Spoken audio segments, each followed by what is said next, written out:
friends, as far as agriculture sustainability question is concerned,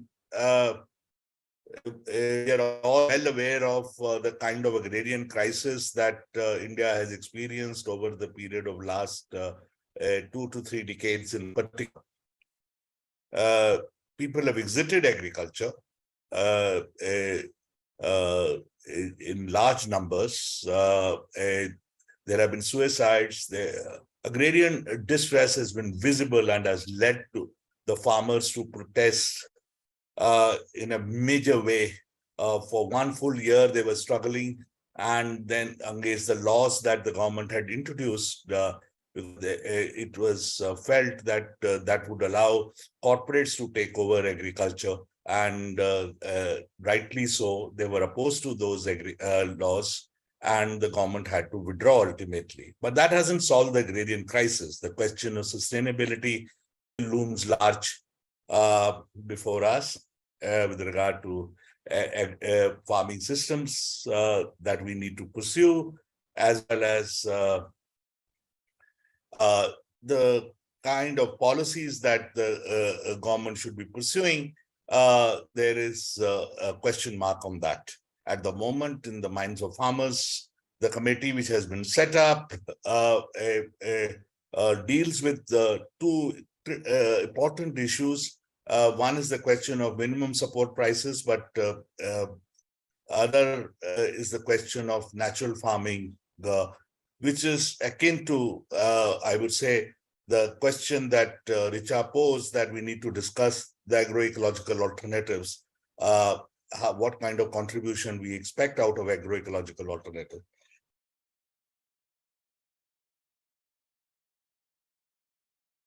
I really wish, my apology, sincere apology, I wish I could stay through the entire dialogue and participate in the discussion, which would definitely follow, and I'm sure going to be very enriching.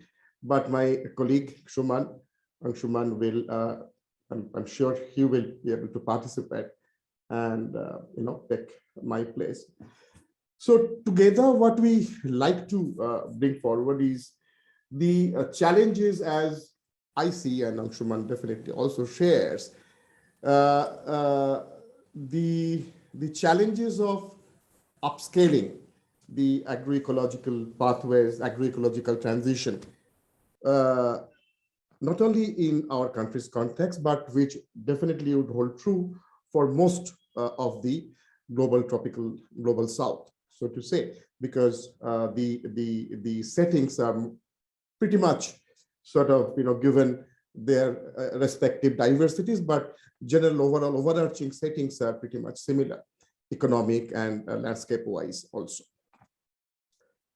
Agroecologically, there are differences, diversities, but overarching similarities cannot be missed.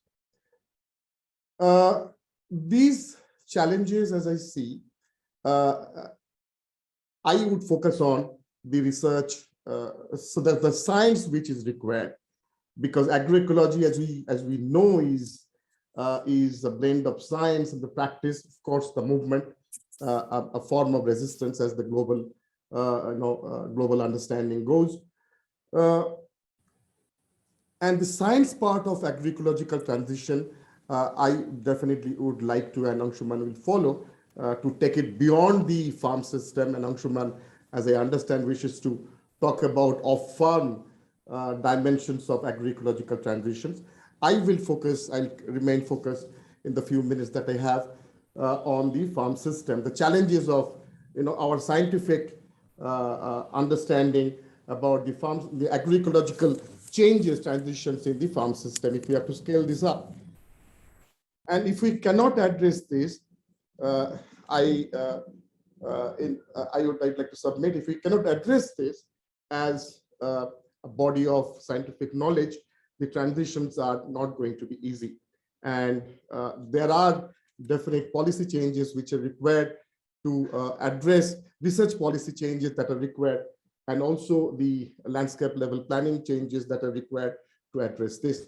I will start by sharing a very small presentation that I have, just to highlight, and this is not a kind of end-all presentation, essentially, the idea is to flag certain issues, which is, definitely perhaps which definitely requires more deliberation and discussion. So, what are the research agenda? Hope this is visible. So, when you talk about research agenda, when you talk about agroecological transitions, one definitely you will need to keep in mind the various constraints small farmer is exposed to. It will be quite in order to list out some of them which are important, of course, from climatic vagaries to the market forces that a small farmer is exposed to the increasing or sort of continuous disengagement of various government institutions from the agricultural improvement in our agricultural sectors, the disengagement, and of course low access to land and resources, and of course the technology failure over the period of last 40 years or so. This has been a continuous failure of technology which promised to provide a kind of a sustainable food security, okay, which miserably failed. This has not been sustainable, of course, and that is why we are sitting here and trying to discuss the alternatives. These are the challenges, and there are a whole lot of innovations that are required, right from how do we save input save and reduce cost, how do we reduce risk and all the more in the face of the climate changes and the market sort of volatilities, etc. Marginal fragile lands, that is a major challenge, and the innovations that have to be congruent with the peasant farming system. That needs to be underscored. There is a huge pressure on the farming sector to convert our farming system from peasant farming to the industrial farming system, which of course the capital is what capital is very sort of greedily looking at. And of course improving nutrition, health, etc. Environment has been a major casualty during this high external input agricultural movement in the country, green revolution or whatever. And so there are a number of new technology development criteria that needs to be taken into account, and which, you can read for yourself. I'm not going to read them out. There are a number of very important technology criteria that we have to keep in our mind. There are a number of areas where we need to really understand more, apart from the technology challenges, apart from the innovation requirement that we know. These are all known things. I'm not saying anything new, but there are definite significant gaps in our scientific understanding of how the system works, how the agro-ecosystem works, and how a diverse agro-ecosystem should work to make it more sustainable. Not only, this is again, not only in India's context, but in the global context as well. For example, I'll give you 3 or 4 examples.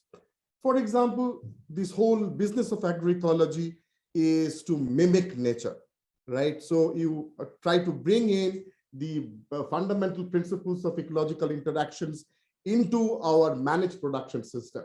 From you copy them from the natural production system into our managed production system, and so you try to emulate that, right? But the question is, what is an optimum mix? What kind of particular combinations would work for different agroecological, the diverse agroecological settings, etc. We need to do a lot more work in this. We tried to do this when we carried out the biofarm program, which took place in about 13 agroecological regions of the country and 16 different states and all that. We we did make an effort, but it kind of stopped at that. But that sort of an exercise, it was kind of a proof of concept, really, which really worked to our satisfaction. That really worked. The concept was definitely proven even by DST's admission, but that needs to be expanded across the agri research system. It just took place within 3-4 years, but that kind of a sort of a research framework needs to be sustained. Secondly, for example, we all talk about soil, good soil, bad soil, etc., soil healthy plant, but we definitely need to understand a lot more about the intricate link between the below ground diversity, the below ground biological dynamics, and the above ground biological, crop biological dynamics. So that we definitely know much more, a lot more than we did maybe 30 years ago, but there are still gray areas that need to be sort of pursued, and we need to definitely learn more. So, for example, how does a good soil, how can a good soil, healthy soil, sort of stave off the pest load in a crop system? We know that it does, but the science of it, how it can, etc., we need a lot more understanding in different kind of a situation, in different situations. Vegetational diversity and pest outbreak, and let me spend the next couple of minutes that I have, perhaps.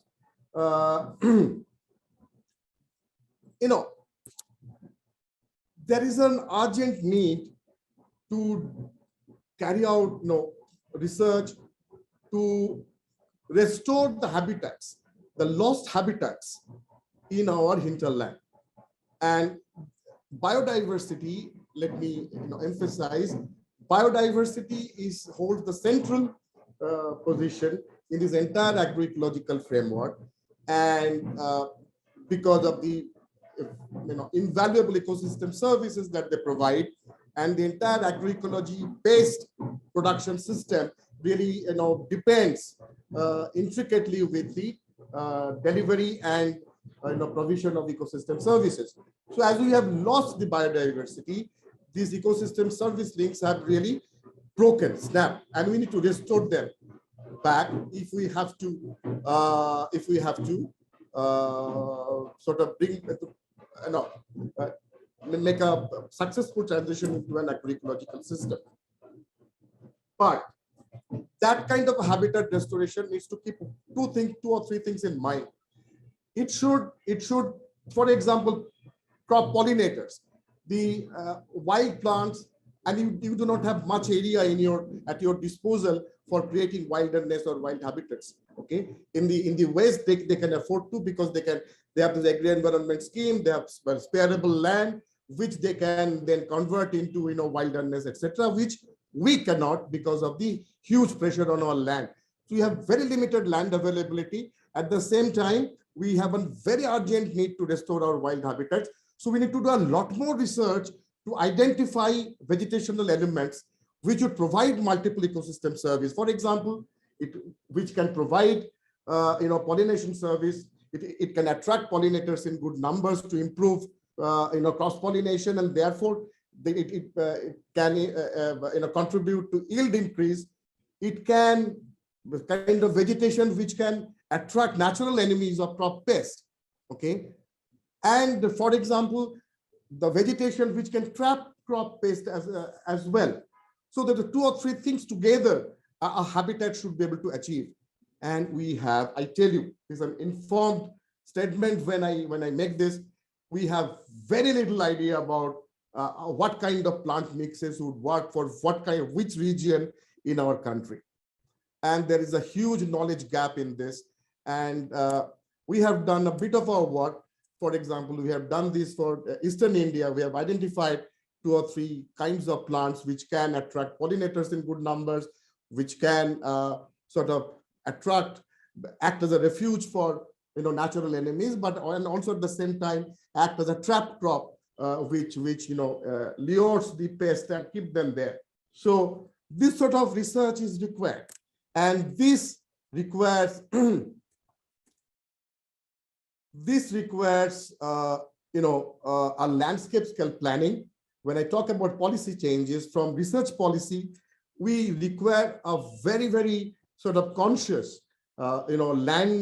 landscape policy. For example, in our agricultural hinterland, landscape policy, which will not only plan about the crop, various kinds of crops, crop mixes, what kind of crop, the diversity of crops, what kind of crop should be grown in a large landscape in a particular ecological area is important to understand.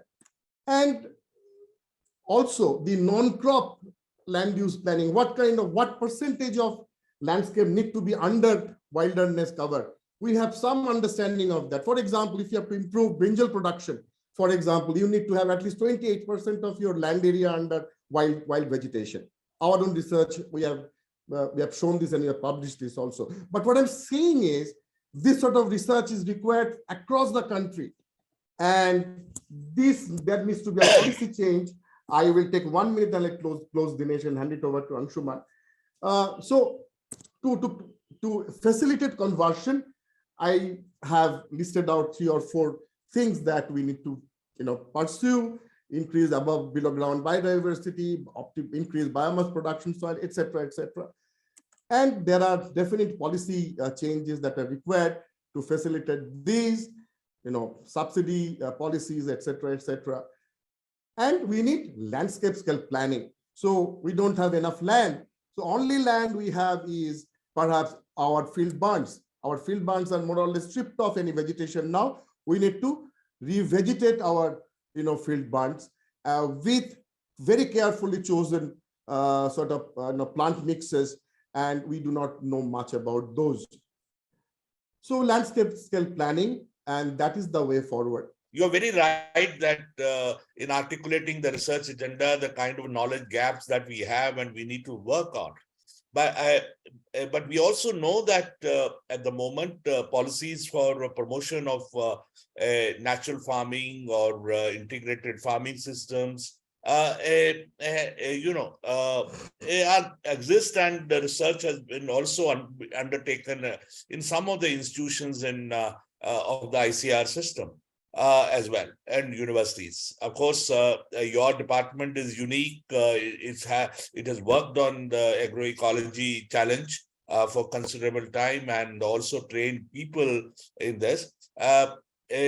So the question of how ready we are to actually, let us say, get the farmers to also get started with this is a question which comes to my mind. Where do we stand? Because with regard to technology readiness or technology system readiness, this is a question.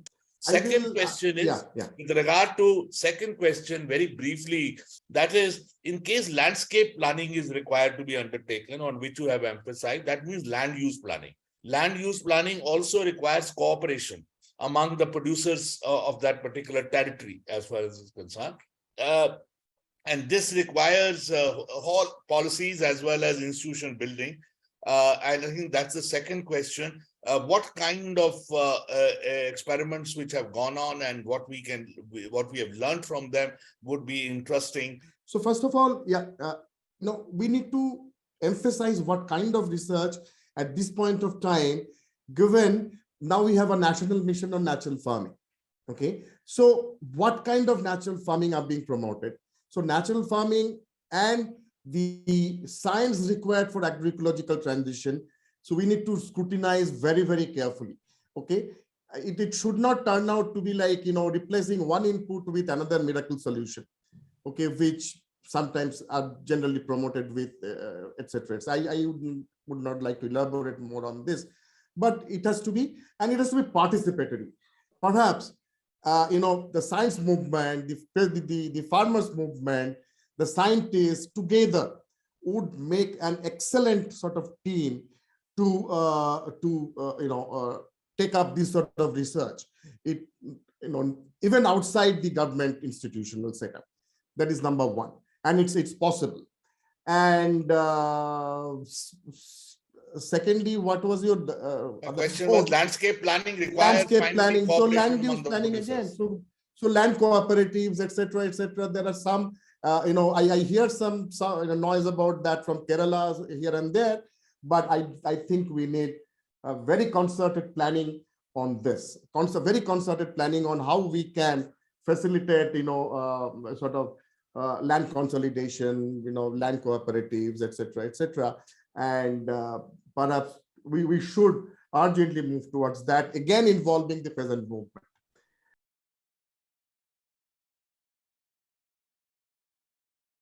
So, couple of things. So, where Parthiba left is more about talking about the agroecosystem transformation. But when you talk about agroecology principles, agroecological principles, and food system transformation, we all are aware that it is not limited to kind of only the farm level transformation or landscape level transformation. We can start with that, but the pull factor also comes from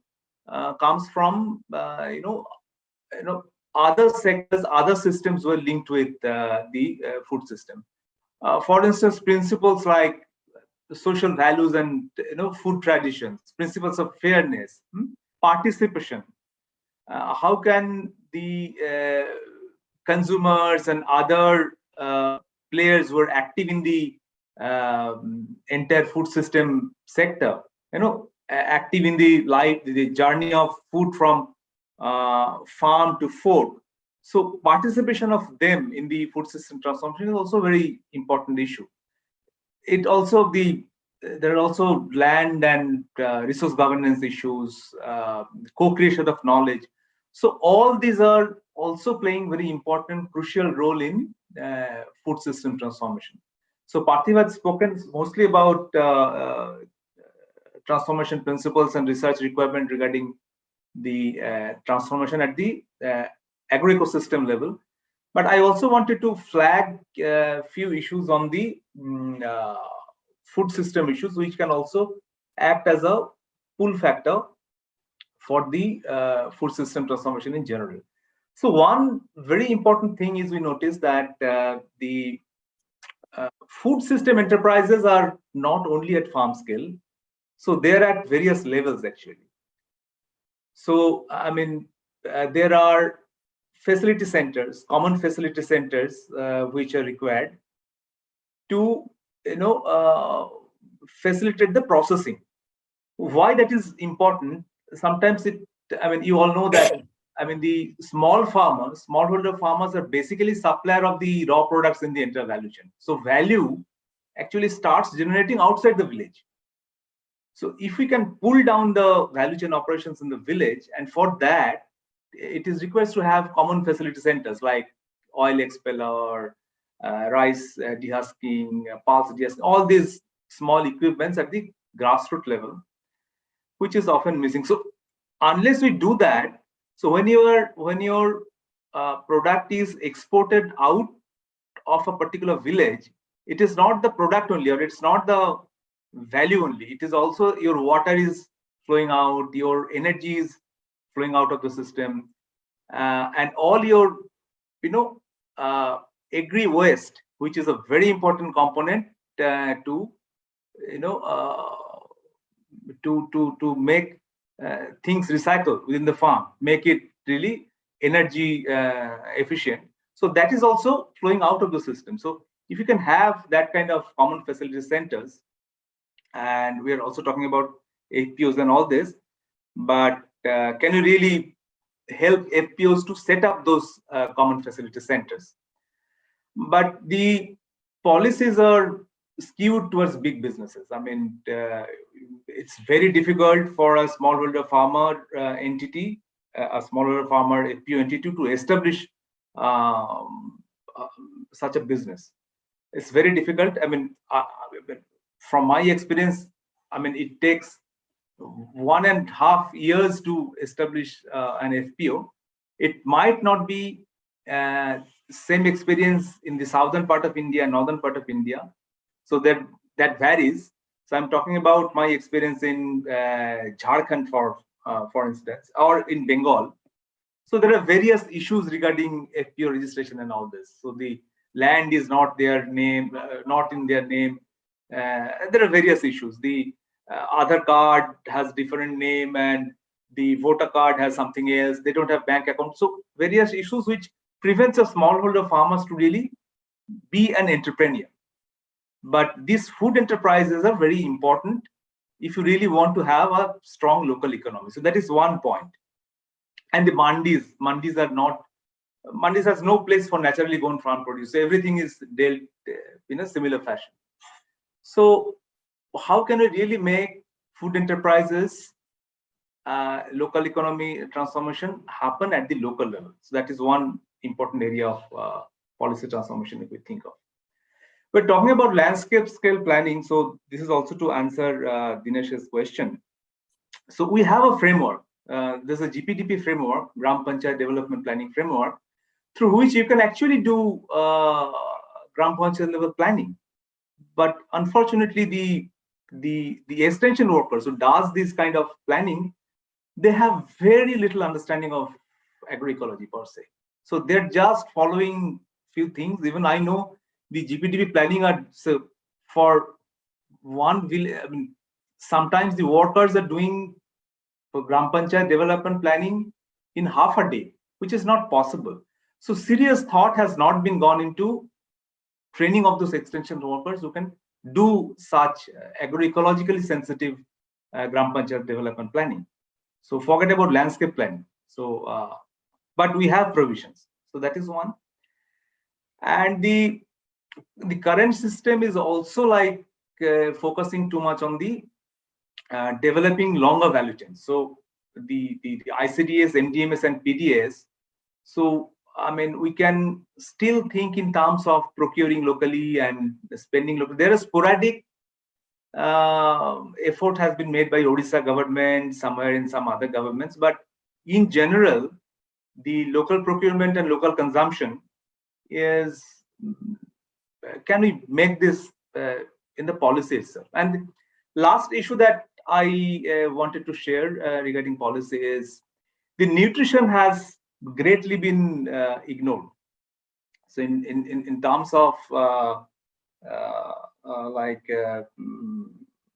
in terms of bringing in agroecology or sustainable agriculture and all this, so our focus has always been in couple of products. Like look at this NMNF also, this National Mission of Natural Farming. So FPOs are being, it is said that FPOs will be around few products. So it is obvious that the production system will also look at those products as these are linked to market. So this diet diversity, bringing diversified crops, not only crops, but also like linking it with crops which are not cultivated, uncultivated crop resources. So all this has been greatly ignored. And also there are some kind of policies which are counterproductive, like rice fortification. I mean, why rice will be? I mean, fortification itself is a huge issue. No, I'm not going into that. But I mean, in one side we're talking about natural farming, in another side we're talking about bringing in genetically modified food, and on another side we're talking about rice fortification. So everything is being jumbled up. So that is one very important area, to have a real understanding of why nutrition, how nutrition can be linked with such transformation that we are looking at. So these are the 4 issues that I wanted to flag.